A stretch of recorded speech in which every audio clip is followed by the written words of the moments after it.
પહેલી વાત તો ગ્લાસ હોય વજનદાર ન હોય. એ થોડું કઈ રીંગણા જોખવા માટે લઈ આવ્યા હતા વજનદાર હોય. એ પાણી પીવાનો ગ્લાસ છે. દુનિયાના કોઈ પણ દેશમાં પાણી પીવાના ગ્લાસનું વજન કેટલું હોય?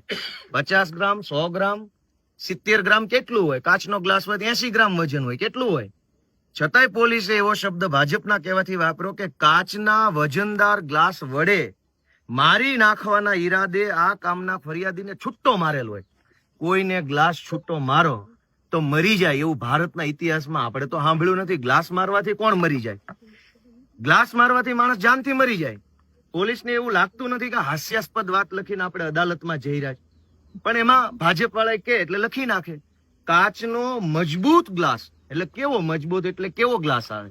તમે સમજો કે આખી એફઆઈઆર માં ગ્લાસ, કાચનો ગ્લાસ, મજબૂત ગ્લાસ, વજનદાર ગ્લાસ, સ્ટીલનો ગ્લાસ, આવું જ લખ્યું.